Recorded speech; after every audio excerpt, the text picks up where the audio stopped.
Alright, so now I got this KeyLine dual battery kit here. Take a look at it. Instructions. Basically, this is just an isolator.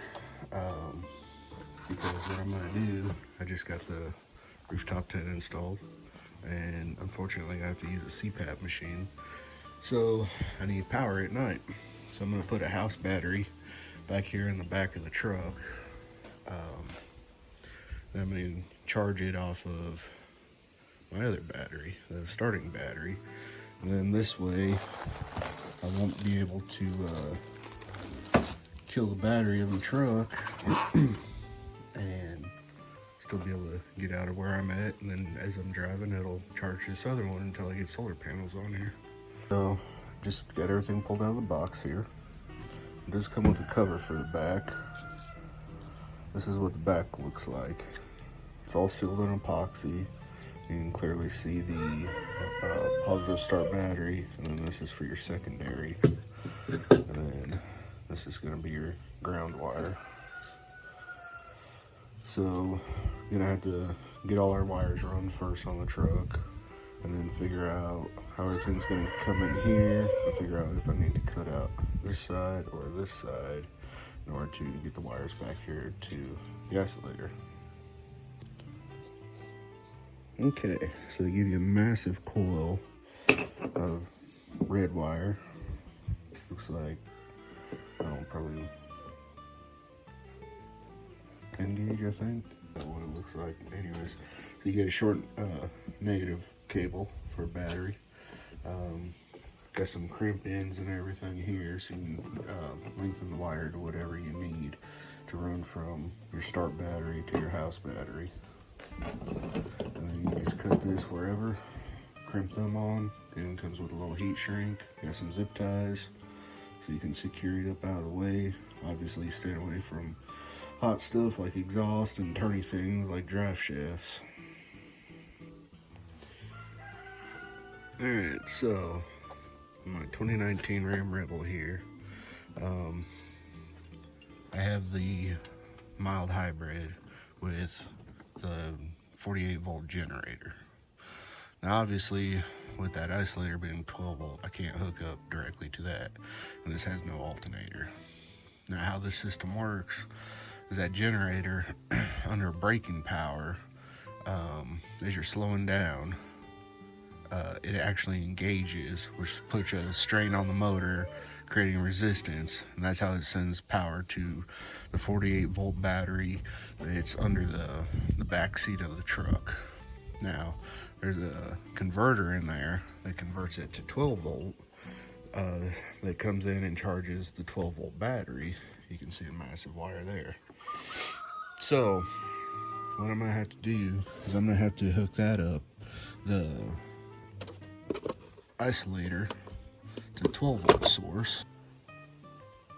So I'll be able to put the inverter back here and then just plug straight into that and run that up to the tent.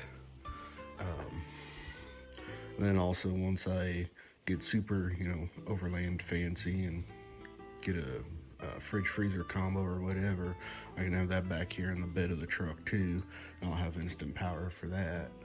And then I can eventually get the roof rack for the top, and then I could get a couple of solar panels up there, or even get the solar panel mats and lay them just on the hood or whatever, and then wire that into this battery too, so when I'm sitting something, I'll be able to plug solar panels in and charge the battery that way once it disconnects from the truck.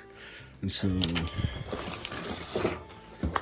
the voltage disconnect on this kit here, let me find it, blah blah blah blah blah, I believe it's 12.8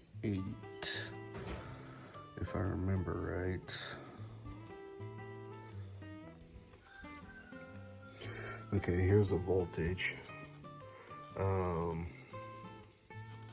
Yeah. And the primary battery is over 13 volts.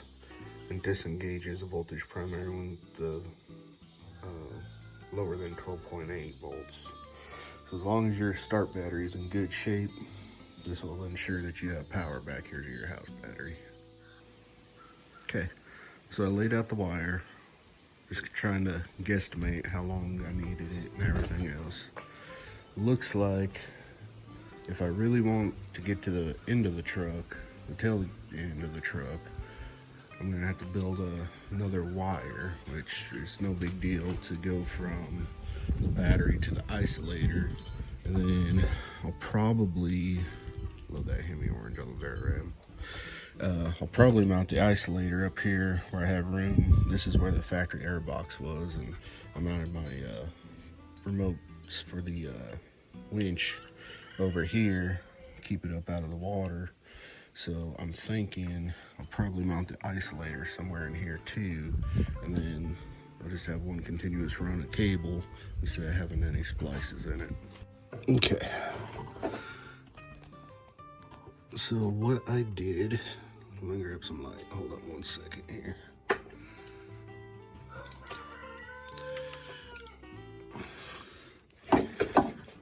So I don't know if you can see past my big old paws.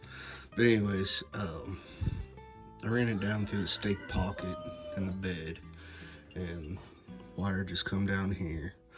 So I'm gonna run it through, bring it over close to here, not run through the metal. I'm gonna run it across the top here. I'm gonna zip tie it there. I got some spots over here on the body mount I can zip tie it to. I'm gonna run on the inside between the frame rail and the ram box. I'll run on the inside through there, help keep it protected. And then get down towards the front, past the motor isolators, or vibration isolators, and we got places we can zip tie it to down there. So it'll be secure, and not rub up against anything. And I'll see what I gotta do on that body mount down there.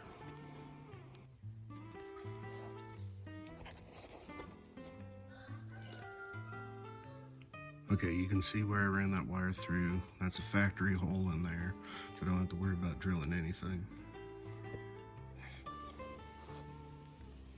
Alright, I got the actual isolator mounted here. Got the ground wire going to factory ground right there, so we got a good connection there.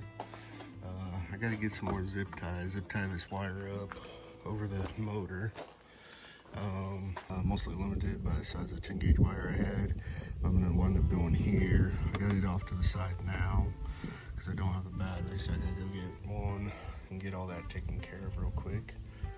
And yeah, making progress. Alright, so went to the store, got a battery. So we got a 80 amp hour deep cycle glass mat battery, and picked up some cables to hook up with the inverter. So I need to get up there, get the high lift out of the way, and get all this hooked up. Alright, got inverter installed, battery installed, wires going, power it on. See the green light? We are in service.